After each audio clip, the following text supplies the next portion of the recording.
देखो, आना तभी चाहिए, ये नहीं कि हम बनाने रिकॉर्डिंग का ऊपर नहीं गया। ज़रा पूछेंगे हम। स्टार्ट। इन्वेंट्री, मुँह खोलो चाहे तो। इन्वेंट्री खोला मैंने पहले।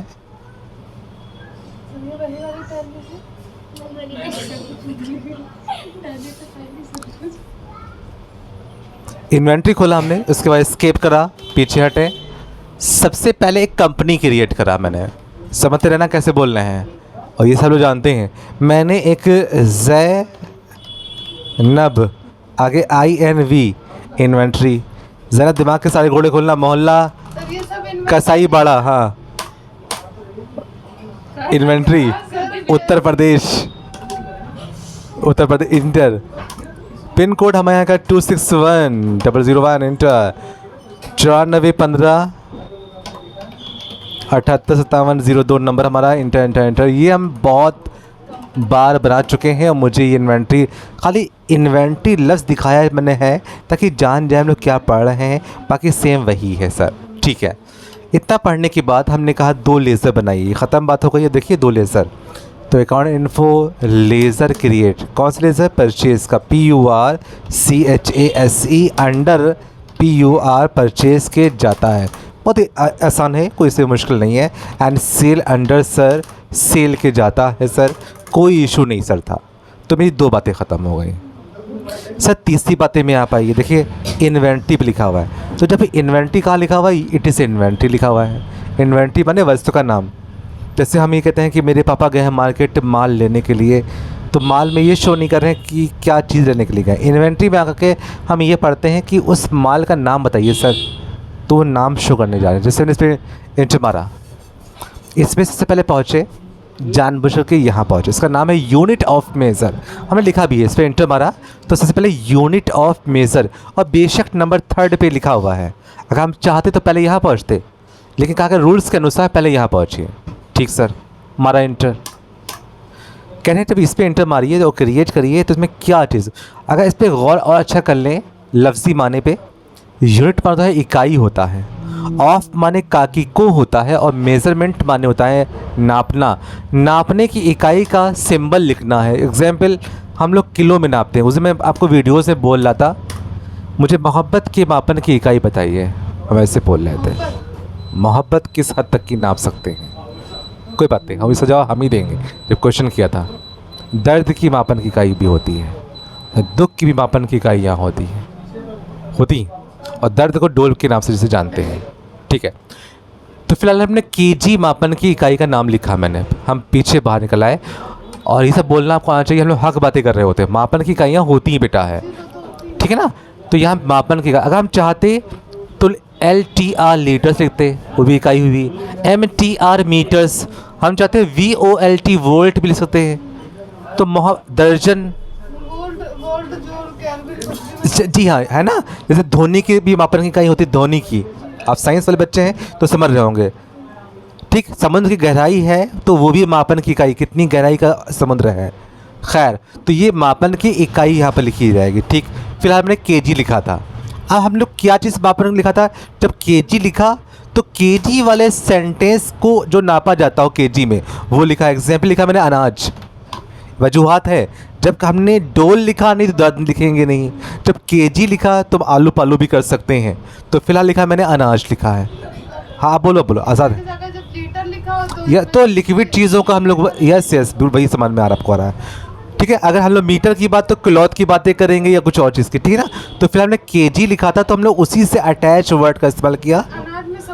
अनाज, देखिए अनाज एक राजनीति है। अनाज बोलना एक राजनीति है।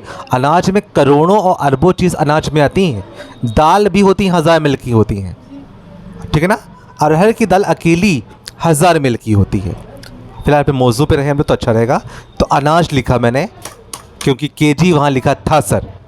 ठीक सर, तो पहले सर आप पहुँचे थे, पहले इन्वेंट्री इंटर मारा और आपने मेज़र का इस्तेमाल किया। फिर सर उससे अटैच ग्रुप बनाया।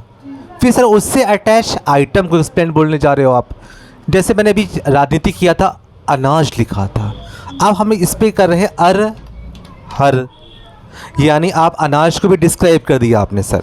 तो अरहर जो कि बेटा अनाज का हिस्सा है। अब अनाज अगर हमने पहले डायरेक्टली आइटम बनाया होता तो ये खुलता ही नहीं। कोई कहे सर डायरेक्टली मुझे वाउचर पढ़ाइए सर, हमको हमें लेज़र और कंपनी नहीं पढ़ना आपसे। तो ऐसा दुनिया में कोई माँ का लाल नहीं है जो सीधे वाउचर पढ़ा दे। अरे आप समझ में आ रहा होगा हम कैसे बोल रहे हैं, क्योंकि वाउचर जब लेज़र हम ही बनाते हैं तो वाउचर खुलता है। जब हम केजी और अनाज बना चुकेंगे तभी आइटम एक्सप्लेन कर पाओगे सर आप। वजूहात हैं इनसे, आप समझ में आ रहा ना कैसे बोल रहे हैं। आसान चैप्टर था ये। तो मैंने कहा अरहर जो कि हिस्सा था अनाज का, इंटर मारा जो कि मिलता है किलोग्राम्स में, अब समझ में आ रहा होगा, और एक्सेप्ट स्वीकार कर लिया। अब मेरी अभी तक इन्वेंट्री वाला मौजू ख़त्म हो चुका है। अब इसके वाउचर में आते हैं। अब लेज़र बन चुके हैं, आइटम सब बन चुका है। अब हम पहुँचे हैं अकाउंटिंग वाउचर में पहुँचे हैं, हमारा इंटर। इसके अंदर सब लेज़र बन चुके हैं। तो दुनिया में कोई भी चीज़ बेच, हम लोग विक्रय वाले काम करते हैं, क्रेता और विक्रेता हैं। तो पहले विक्रय करने के लिए हमें क्रय खुद करना पड़ेगा, तो क्रय दबाया। क्रय माने ख़रीदना, ये तरीका है। विक्रय कोई माँ का लाल डायरेक्ट कर ही नहीं पाएगा। हम ऐसा क्यों बोल रहे थे कि समझ में आना चाहिए, कोई डायरेक्ट विक्रय नहीं कर सकता सर, है पहले खरीदेगा। तो पहले हमने क्रय दबाया, ठीक है ना, मारा इंटर। और दिमाग भी हम लोग को ठिकाने ये हो कि जो ख़रीद रहे हैं वो कितने केजी कितने रुपए में, याददाश्त। अब से कोई गिलास हम लाए हैं, मुझे खुद नहीं मालूम कितने का लाए थे, तो विक्रय किस रेशियो से करेंगे। तो जब भी कॉमर्स पढ़ रहे हैं तो दिमाग अच्छा रहे कि पहले हम अरहर ख़रीदेंगे। अब सपोज दिन मुझसे कस्टमर कहे मुझे माश की दाल चाहिए, उड़द की दाल चाहिए, जब मैंने इसका लेज़र नहीं बनाया तो हम वाउचर में कैसे वो बेच या ख़रीद पाएंगे। तो जिसका बनाया अरहर का बनाया तो अरहर का ही ख़रीद पाएंगे, ठीक है ओके सर। अब मान लिया हमने 100 किलो दाल लिया, हम सिखा रहे हैं ऐसे। मैं ख़ुद अरहर की दाल लाया हूँ, मैं 5 रुपये में लाया मान लिया हूँ, ठीक है। तो जब 100 किलो 5 रुपये में सर लाएंगे तो मेरे 500 रुपये जाहिर सी बात खर्च हो जाएंगे, ठीक सर। अब इसको स्वीकार कर लो आप रिलैक्स बैठे हुए हैं कि हम लाए हैं अरहर की दाल, उसका रेशियो है रुपीस उसके हैं 5 रुपये में पर किलो लाए हैं, और उसकी क्वांटिटी है मेरे पास में वो 100 किलो लाए हैं, और रिलैक्स हैं। ये मुझे दुकानदार है, मैं याद भी रहेगा अब हमको। अब कस्टमर आ गया बेचा। अब कस्टमर बेचेंगे, विक्रय कर रहे हैं, तो अब हम 102 किलो कस्टमर मुझसे मांग रहा है, हम नहीं बेच पाएंगे क्योंकि मेरे पास खुद नहीं है, हम खुद ही 100 किलो लाए थे। तो अगर कस्टमर मुझसे कह रहा है सर मुझे जो दाल आपसे ख़रीदने हम आए हैं, इंटर मार रहे हैं हम, दाल अरहर की ख़रीदने या उसको हम बेच रहे हैं, वो ख़रीद रहा है, उसने कहा मुझे आप 17 किलो बेच दीजिए, हम बेच लेंगे, ठीक है। अब हम बेवकूफ़ नहीं हैं, 5 में हम खुद लाए थे तो 5 में बेचे या 4 में बेचे, हम बेवकूफ़ नहीं हैं। हमने मान लिया बेचा मैंने 8 रुपये में बेचा मैंने, तो हम हर किलो पर 3 रुपये लाभ कमा रहे हैं इसके ऊपर। तो हमें ये 8 नहीं दिखाई पड़ रहा, हम दुकानदार अच्छे हैं बिजनेसमैन, हमें अंदर से मुस्कुराहट आ रही है और हम लोग 3 रुपये दिखाई पड़ रहा हम लोगों को, समाज को 8 दिखाई पड़ रहा है। तो हम बेशक 8 का पहाड़ा 7 बार गुणा करते हैं, 8 सत्ती 56 यानी 560 रुपये। तो समाज को 560 दिखाई पड़ रहा है, पर हमको 3 का पहाड़ा 7 बार 3 सत्ते 21, हमें 210 दिखाई पड़ रहा है। प्रॉफिट हमें दिखाई पड़ रहा है, हमको तो प्रॉफिट से मतलब, हमें 3 दिखाई पड़ रहा है, 3 का पहाड़ा 7 बार 3 सत्ते 21, 210 रुपये स्वीकार कर लिया। ये सर अभी आपने कहा, अब ख़त्म हो गई बात, मुकम्मल है सर। अभी आपने कहा कि आपको 210 दिखाई पड़ रहा प्रॉफिट, सर सबूत दिखाइए आप मुझे कि 210 है। तो आपने प्रॉफिट एंड लॉस पे जैसे भी इंटर मारेंगे आप तो 210 रुपीज़ शो करा, ये शो करा कहाँ, इट इज़ यहाँ, ठीक सर। अब आप मुझे दिखाइए कि आपके पास कितना स्टॉक रह गया है। 100 किलो लाए थे, 70 बेचा, अभी भी 30 किलो रहना चाहिए।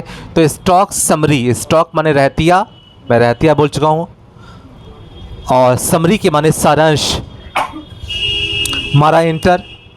तो मेरा 30 किलो 5 रुपये की दर से 150 रुपये की कीमत का मालियत का सामान अभी भी स्टोर रूम में रखा हुआ है, ठीक। अब इसकी बैलेंस शीट चेक कर ली जाए तो 210 ही प्रॉफिट एंड बैलेंस शीट समांतर दिखाएगा। मेरी बात मुकम्मल हुई, हमने यहाँ तक ही पढ़ा दिया है, आखिर तक ही। ये CCC हम लोग कभी भी प्रॉफिट एंड लॉस में परिवर्तन नहीं कर सकते, एडिटिंग नहीं कर सकते हैं, क्योंकि जिस रफ्तार से ख़रीदते और जिस रफ्तार से बेचते हैं उसका परिणाम दिखाता है मेरा profit and loss, balance sheet and stock. ये केवल इसमें एडिटिंग नहीं होती है। हाँ, ख़रीदने बेचने में एडिटिंग कर लोगे तो इसमें अपने आप बदलाव हो जाएगा। थैंक यू, इन्वेंट ये रहा।